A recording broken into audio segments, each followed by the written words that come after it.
दोस्तों आज महाकुंभ का सेकेंड डे है जो कि सीईटी और यूपीटी का प्रीवियस ईयर क्वेश्चन जो भी क्वेश्चन पूछा गया इससे पहले 2011 से अभी तक वो सभी क्वेश्चन का आपको हम चैप्टर वाइज चैप्टर जो कि बोले थे आपको हम करवाएंगे। प्रीवियस ईयर क्वेश्चन यानी पूछा गया जितना भी क्वेश्चन है इसका हम एक क्लास आपको इससे पहले दे चुके हैं जो कि फर्स्ट था महाकुंभ का और आज सेकेंड डे क्लास है। अगर वो क्लास नहीं देखें आप तो लिंक डिस्क्रिप्शन में दिया हुआ है, आप जाके जरूर ये क्लास देखिए। और इससे आगे का जो प्रश्न है वो आज की क्लास में आपको हम करवाने वाले जो कि किस चैप्टर का भी हम करा रहे हैं, अंक व संख्याएं का। अंक व संख्याएं चैप्टर जो है हम चैप्टर वाइज चैप्टर आपको जितना भी क्वेश्चन पूछा गया है वह आपको करवाएंगे जो कि एक चैप्टर से कम 30 प्रश्न पूछा गया है। आप समझ सकते हैं कितना ज़्यादा। और इसका कॉन्सेप्ट क्लास अगर आप लेना चाहते हैं तो उसका भी लिंक डिस्क्रिप्शन में दिया हुआ है, आप जाके ले सकते हैं। कॉन्सेप्ट क्लास भी हम दे चुके हैं पूरा मैथ का, तो आप वहां से भी जाके देख सकते हैं। तो चलिए क्लास को स्टार्ट करते हैं। नमस्कार दोस्तों, मैं आर के सिंह आप सभी का स्वागत करते हैं आपके अपने YouTube channel accent math class पे।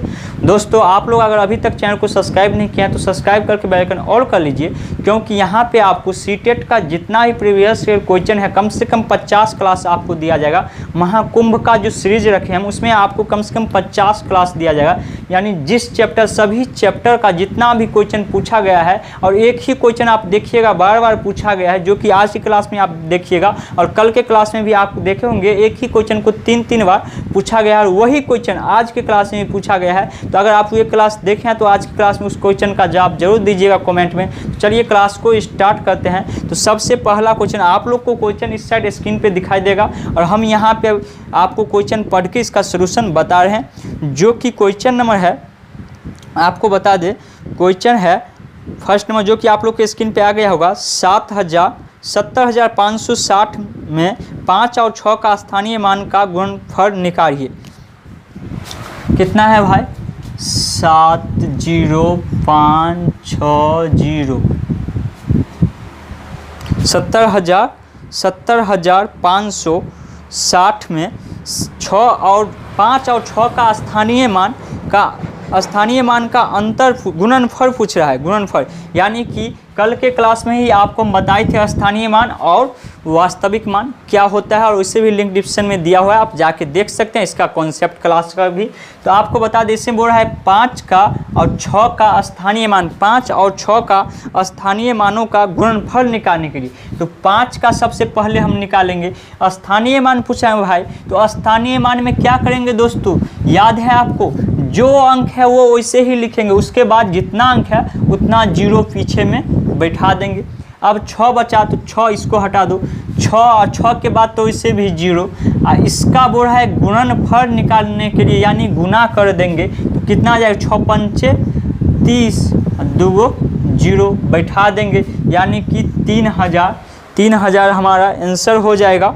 ऑप्शन नंबर जो कि ऑप्शन नंबर आपको मिल जाएगा आप लोग, हाँ बी नंबर ऑप्शन इसका बिल्कुल सही आंसर हो जाएगा। बी नंबर ऑप्शन आप लोग देख सकते हैं स्क्रीन पे। दूसरा नंबर क्वेश्चन है संख्या 12,345 में 3 का स्थानीय मान तथा अंकित मानों का अंतर निकालिए। आपको हम बताए थे जब भी स्थानीय मान और अंकित मान का अंतर पूछे तो आपको घटा देना है। तो अगर आप लोग सीखे हुए हैं तो वीडियो को रोक के इसको बना के नीचे कमेंट करके हमको ज़रूर बताइएगा इसका सही आंसर क्या होगा। चलिए अब आपको हम बताते हैं, उम्मीद है आप लोग बनाए होंगे।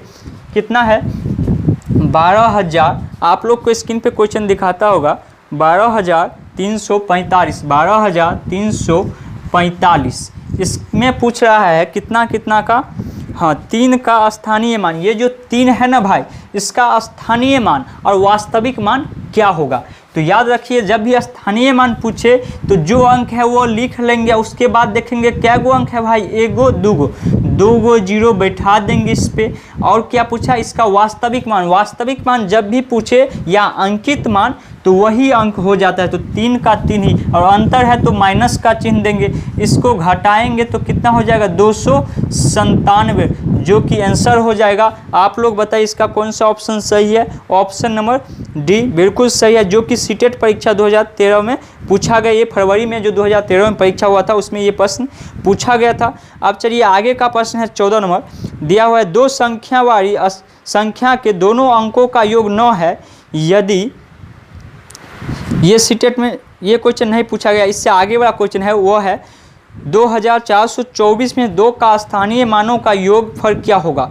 इसका योगफल पूछ रहा है, स्थानीय मानों का योगफल। आप लोग अगर स्थानीय मान निकालना सीखे हैं तो योगफल यानी जोड़ के इसको निकाल के नीचे कमेंट करके हमको जरूर बताइए। वीडियो को रोक के एक बार जरूर बनाइए। आप लोग कापी और क्रम लेके ही क्लास देखिएगा और आप लोग से हम पूछेंगे, आपको बना के कमेंट करके बताना है। वहाँ पर आपको हम रिप्लाई में बता देंगे आपका आंसर सही है या गलत, या आप वीडियो देख के भी समझ सकते हैं। तो कितना है 2000, रुक जाओ इसको मिटाने दो। आप लोग बना के नीचे कमेंट जरूर कर दीजिएगा कितना आ रहा है आपका आंसर, कौन सा ऑप्शन। आपको ऑप्शन सिर्फ मारना है, इतना ऑप्शन इतना नंबर सही है इस क्वेश्चन का, इससे करके आपको बताना है। तो क्या है 15 यानी 2424 इस अंक का बोल रहा है। इसमें 2 का स्थानीय मानों का योगफल है। 2 का स्थानीय मानों का योगफल क्या है। तो 2 का स्थानीय मान निकालेंगे। एगो 2 तो यहाँ पे है, एगो 2 यहाँ पे है, यानी इस दोनों का स्थानीय मान निकालेंगे। तो स्थानीय मान के लिए क्या बताएं भाई, अभी हम आपको जितना है 2 वो लिखेंगे। उसके बाद क्या गो अंक भाई, एगो 2 गो 3 गो, 3 गो 0 इसके पीछे में लगा देंगे। फिर माइनस अंतर पूछ रहा है ना क्वेश्चन में, अंतर पूछा है या योगफल पूछा है, तो जोड़ का चिन्ह देंगे, जोड़ का चिन्ह देंगे। और 2 के बाद एगो अंक यानी कि 2 लिख के 0 बैठाएंगे तो क्या हो जाएगा 2020 इसका सही आंसर आ जाएगा, जो कि ऑप्शन नंबर बी आप देख सकते हैं, बिल्कुल सही आंसर हो जाएगा ऑप्शन नंबर बी। आगे का प्रश्न आप लोग के स्क्रीन पे है, आप लोग बना के नीचे कमेंट करिए। तो क्या है क्वेश्चन में 63,606 में 6 का स्थानीय मानों का योगफल क्या होगा, जो कि सीईटी के परीक्षा 2012 में जनवरी में जो 2012 में परीक्षा हुआ था उसमें ये क्वेश्चन पूछा गया है। इसमें अधिकांश क्वेश्चन आपको अभी देखने के लिए स्थानीय मान और वास्तविक मान से है। तो इसका कॉन्सेप्ट क्लास आप नहीं देखें तो लिंक डिस्क्रिप्शन में है, आप जाके कॉन्सेप्ट क्लास देख सकते हैं। कितना है 63,606 में इसमें पूछ रहा है जो 6 का स्थानीय मान क्या होगा, यानी ये जो 6 है इसका स्थानीय मानों का योग क्या होगा, स्थानीय मानों का योगफल क्या होगा। तो आपको क्या बताएं भाई, जो भी रहे स्थानीय मान 6 लिखेंगे, एगो 2 गो 3 गो 4 गो 0, तो एगो 2 गो 3 गो 4 गो लिख लेंगे। फिर 6 है, 6 के बाद क्या गो अंक भाई 2 गो अंक, तो 2 गो 0 लिख के 6 बैठा लेंगे और 6 एगो अंतिम में तो 6 लिख लेंगे। इस सब को जोड़ेंगे तो कितना आ जाएगा 60,606, यानी ये इसका बिल्कुल सही आंसर हो जाएगा, जो कि आप लोग ऑप्शन में देख सकते हैं। ऑप्शन नंबर ए आपका बिल्कुल सही आंसर हो जाएगा। आप लोग आगे का प्रश्न आपको स्क्रीन पे दिखाता होगा, आप लोग बना के हमें कमेंट करिए तो आगे का जो प्रश्न है उसका सही आंसर क्या हो जाएगा। आगे का प्रश्न जो है उसका सही आंसर क्या होगा आप लोग नीचे कमेंट करके ज़रूर बताइएगा, जो कि इसी टाइप का प्रश्न है। क्या है क्वेश्चन, चलिए आपको हम बता रहे हैं, जो कि है क्वेश्चन नंबर 5671 और उसके अंकों को पलट देने पर प्राप्त संख्याओं का अंतर क्या होगा। देखिए थोड़ा सा अंतर, थोड़ा अलग टाइप का क्वेश्चन है, जो कि सीईटी के परीक्षा 2012 में ही ये भी प्रश्न पूछा गया था। तो इसमें देखिए कितना दिया हुआ है 5671 बोल रहा है इसी संख्या को पलट दे, यानी उल्टा कर दे। उल्टा करने के बाद इसका अंतर क्या हुआ, यानी घटाने के बाद क्या आएगा। तो ये 1 है ना भाई, 1 को इधर लिखेंगे, 7 यहाँ पे आ जाएगा, 6 यहाँ पे आ जाएगा, 5 यहाँ पे आ जाएगा। इसका अंतर, जब भी अंतर आपको क्वेश्चन में बोले तो आपको घटा देना। तो घटाएंगे तो क्या हो जाएगा, 1 पैंचा लेंगे, 11, 11 से 5 जाएगा 6, 6 में से 6 गया 0, 16 में से 7 गया, कितना बच गया 7, 3 और 6 9 हो जाएगा, और 4 में से 1 गया, 4 में से 1 गया 3, यानी कि 3906, जो कि ऑप्शन नंबर डी आपका बिल्कुल सही आंसर हो जाएगा। 2012 में पूछा गया ये प्रश्न है।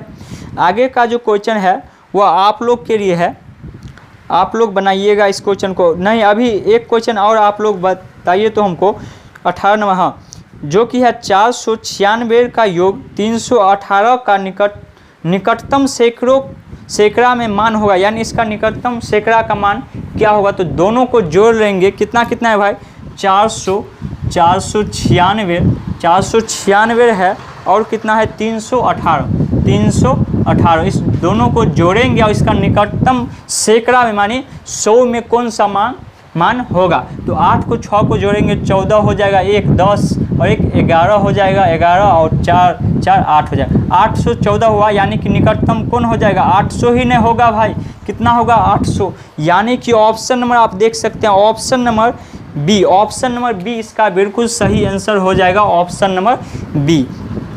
आगे का प्रश्न जो कि है, मोहन ने अपनी माँ से कहा कि उनकी गुल्लक में 11,1111 रुपये जमा हो गए हैं, तो धनराशि क्या होगा। ये प्रश्न आपको कल की क्लास में ही हम बताए थे, ये प्रश्न आपको कल के क्लास में हम आपको बताए थे। अगर आप कल की क्लास लिए हैं, जो कि ये क्वेश्चन 2018 में पूछा गया था और आज 2013 वाला प्रश्न करवा रहे हैं। इससे पहले जो कि यूपीटीईटी में पूछा गया ये 2013 में, और सीटेट की परीक्षा 2018 में ये प्रश्न पूछा गया, यानी बार बार एक ही प्रश्न पूछा जा रहा है। और ये आपको हम बता चुके हैं, अगर आप देखें हैं कल की क्लास तो ये क्वेश्चन बना के आप लोग के लिए HW है, आप लोग बना के नीचे कमेंट करके हमको बताइएगा। आगे का एक प्रश्न और है, वह है सबसे छोटा अभाज्य पूर्णांक है, सबसे छोटा अभाज्य पूर्णांक कौन होगा, जो कि यूपीटीईटी के परीक्षा में पूछा गया 2018 में नवंबर में। तो इसका सही आंसर क्या हुआ, ये आप लोग नीचे कमेंट करके हमको बताइएगा, क्योंकि ये क्वेश्चन ये लगा के 4 बार पूछा गया, यानी सीटेट के परीक्षा में इससे पहले 3 बार पूछा और यूपीटीईटी के परीक्षा में 1 बार पूछा है। तो बहुत इंपॉर्टेंट क्वेश्चन है, आपको हम बताए हैं इसका सही आंसर क्या होगा। अगर आप देखें हैं कल की क्लास तो आज की क्लास में आप नीचे कमेंट करके हमको जरूर बताइएगा इसका सही आंसर क्या है। तो सिर्फ आपको हम 10 क्वेश्चन कराएंगे, फिर कल की क्लास में 10 क्वेश्चन, इसी चैप्टर का 10 क्वेश्चन और करवाएंगे, उसके बाद फिर हम आगे चैप्टर पे बढ़ेंगे। तो उम्मीद है आप लोग को समझ में आया होगा। अगर समझ में आया है तो वीडियो का अगर अभी तक आप लोग लाइक नहीं किया है तो लाइक कर दीजिए, और चैनल को अगर सब्सक्राइब नहीं किया तो सब्सक्राइब करके बेल आइकन ऑल कर लीजिए। चलिए मिलते हैं अगली क्लास में, तब तक के लिए जय हिंद।